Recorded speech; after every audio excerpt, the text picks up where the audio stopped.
Much for joining us here on the Voice of Job Seekers. This is Mark Anthony Dyson, your host, and this is the podcast where we talk about your voice, your brand, and employers are waiting to hear from you. Want to jump right into this particular segment of the show with Keith Townsend. He's got a hard appointment to come up, so I need for him to jump out of here and go to his appointment. But how you doing, Keith? I'm doing good. How about you, Mark? Good, good. And reason why I have Keith on the show, he decided to resign from his position from one of the big four and kind of go find himself another employer. It's about that simple. And I'm going to allow Keith a little bit of room here to kind of explain a little bit of a story. I'm going to kind of throw out some questions because I know some of the backstory, and I'll put a link to the show, to the LinkedIn post he wrote, and it's been received quite well, hasn't it? It has been received well. Yes. I'm pretty actually I'm pretty happy with the response. Some of which I didn't expect, and a lot of which is very encouraging. Yeah. Well, I think we always root for the underdog, don't we? I mean, I mean, seriously, all the advice that we tell people, good job one path to the other one. Here, you're completely all the way back to where it began. And for those of you who just joined us in the past couple of months, Keith was a frequent co-host on some of the early episodes, and so you can go back and probably listen to the first 10, and he was on 3 or 4 of them. And then we've done a couple of shows, and we have another one that will be coming up here in the next within the next month as well. So I rely on Keith a lot because he is really an example to me, at least, somebody who takes seriously their personal brand and how that can be leveraged to get employment. And which really Keith is a prime example how really most people are going to look at job hunting in the future and leveraging a strong personal brand to attract employers. So Keith, you don't have to go. You can go as much detail as you like, and I know you don't mind being open. But to the point to where not particularly why you decided to leave, but you decided to jump ship without particularly a safety net.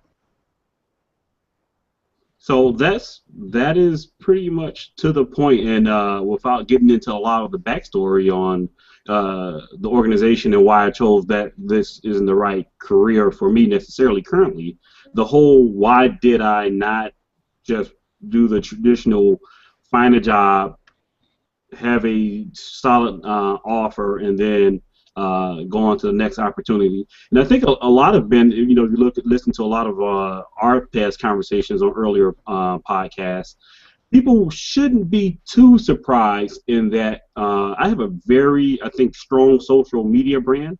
Not just social media brand, but personal brand. Obviously, virtualizedgeek.com and LinkedIn and my Twitter has been extremely valuable tools for me when it comes to networking and getting my name out there and being a broadcast medium. Over the past few years, I've developed quite a decent following. I think I have 1,500 followers on LinkedIn. Then, because I've started blogging on LinkedIn, and then I have the blog that gets up to 10,000 page views a month, and then I also have obviously Twitter, where I have I think I'm approaching the 1,100 follower mark. So, this thought started to develop over the past month and a half, 2 months, where I said, wouldn't it be really nifty if I could use this really great platform that I have to magnify my job search? Past 6 weeks, 8 weeks, I think, I've tried that traditional search. I have a very niche market when it comes to skill sets. So networking and finding a job the traditional way, pretty slow going, especially when you have a demanding job. So it took me 6 weeks to get one solid lead that I think I'll be wrapping up next week or in the end of next week. And I said to myself, you know what, this just doesn't make sense. Wouldn't it be cool if I could just have a Twitter post that said, hey, Virtualized Geek is looking for a new job, and it not impact my day job. So that's what I did. Mm-hmm. Mm-hmm. Now, give an idea of what kind of things you've been doing to build your personal brand. And I know you mentioned the numbers, and numbers aren't particularly important because you and I have seen people Right. with a lot less do just as much and sometimes a little bit more. So, Exactly. what do you think is some keys that led you to the point to where you were interviewing? It's not that nothing is working and you're not getting leads. It's not that you're not looking. You're entertaining some very high potential callers. Yeah. So I think the quality, it's most definitely a quality versus quantity thing when it comes Mm-hmm. to uh, social media followers and brands in general. So even before I got to 1,000 users, LinkedIn. I'm sorry, Twitter has a pretty cool thing where when you have a tweet of your 1,000 or so followers, you can actually see how many actually saw the tweet.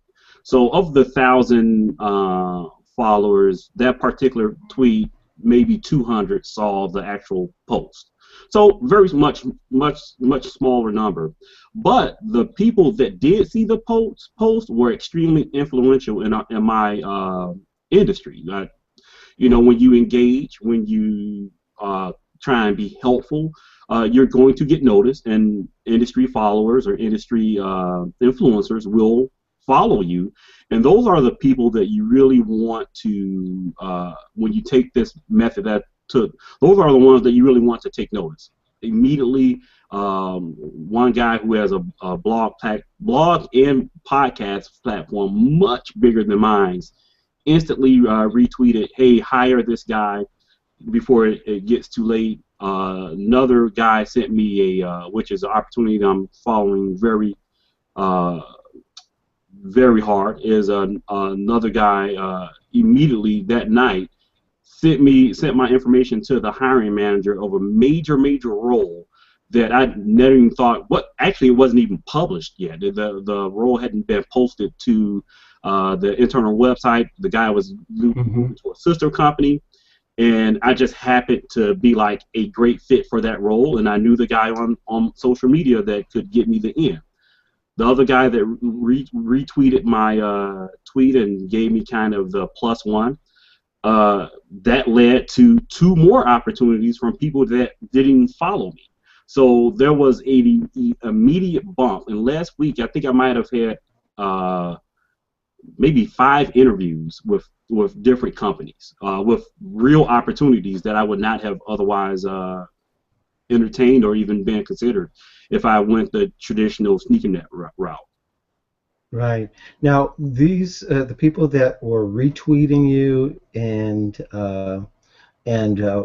following up with you, these are people that you've already had relationships with, or were or they've just been following your stream for a while? Well, one guy was the one that the one guy that retweeted me. I hadn't had a relationship other than both people. One I met on social, so I met them Mm-hmm. on Twitter. We've tweeted back and forth in the past. The second guy, when he came here to Chicago, we went out for dinner. So we've developed a friendship outside of Twitter. And the other guy, we just have a professional uh, relationship from the Twitters, basically. So literally, it was the retweet was by chance, and then the fact that the person that introduced me to the role that I'm considering, he would not have even known that I was looking traditionally. Mm-hmm. True, true. Now, how much of those you mentioned one person that you went out to dinner with, Uh-huh. and that says a lot about taking those online relationships offline. and making them live. Does that speak to the amount of value that carries and taking them to the next level beyond being online and tweeting back and forth? Yeah, extremely so. We got a chance to. It was the dinner conversation. I got a chance that we had a chance to have a deep conversation about the technology I'm being considered for the role about. On Twitter, Twitter is 140 characters. Even online, there's this, Twitter. You're in this huge, huge room with a bunch of people, and it's hard to have intimate, close conversations. When we took the opportunity to have dinner, even though he didn't know that one day he'd be probing me or considering me for a position, we just had a casual conversation about the technology, challenges with technology. There's not a lot of people in our industry that understand that particular technology, so that was an extremely valuable interaction that if we hadn't taken the chance to meet in public, that I just wouldn't. He would have, he would have seen he would have just seen the tweet and he was like, oh, Keith's a cool guy. He's looking, that's great. Yeah, yeah.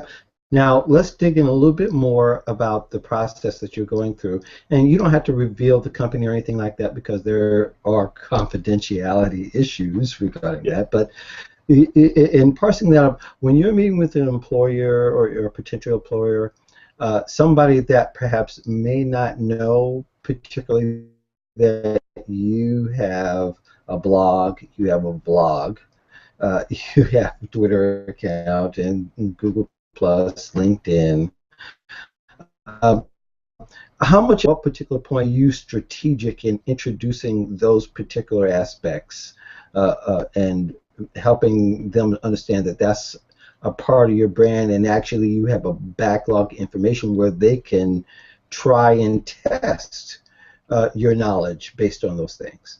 So that's a very great question, and the answer is something that I think is not an answer you would have led me to give. Is Mm-hmm. I don't interview with people that don't know that I have a blog, that I have a Twitter, that I have a LinkedIn, because what I've learned from my previous job experience that's it's a huge potential value for anyone that I go to work for. So Mm-hmm. what I've learned is that if they, in essence, don't value uh, I tell my wife that Virtualized Geek and Twitter and LinkedIn is valuable to my current employer because I haven't left yet. I have another week or so, but it's Mm-hmm. valuable to my current employee, but it's not valued, meaning that they get direct benefit from it, but there is no correlation to my daytime job and them investing in that part of my personality and that part of what's really important to me. So if I go in an interview, which I generally don't, that I wasn't found from. So this is the other interesting part about my job search. I'm not actively applying for any positions.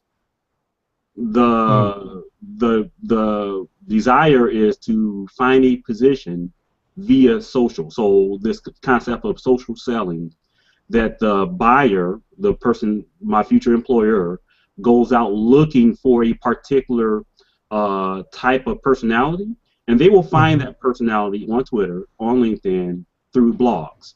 So they Mm-hmm. will, and if they don't know that I'm available through those platforms, they wouldn't know to inquire about me. That at least over the past week, that has proved to be an extremely effective match. So when I'm going into the interview, they've already read the blog posts. They've already looked at the Twitters. They've already we commonly have some of the same contacts in person, so they've already researched me. So just yesterday I had an interview that was scheduled for an hour. It turned out to be 20 minutes. We were kind of like, you know what, we don't know each other, but we know each other. So Mm-hmm. let's just skip the formalities, and we'll bring you in for a face-to-face in a week or so, a week or two. Nice, very nice. And so and to clarify it and to perhaps amplify this point, generally your conversations are more of business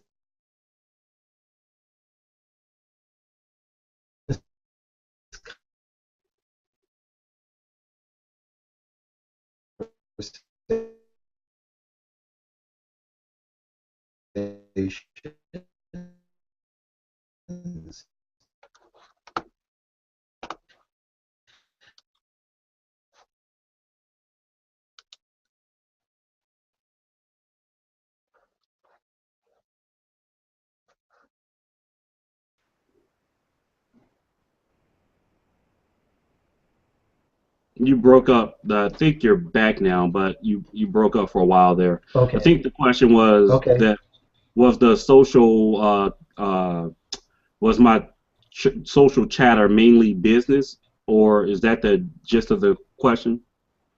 Well, the gist of the question is, when you're meeting with somebody that says that they're going to bring you in, they have the actual authority and influence to decide how far you're going to go.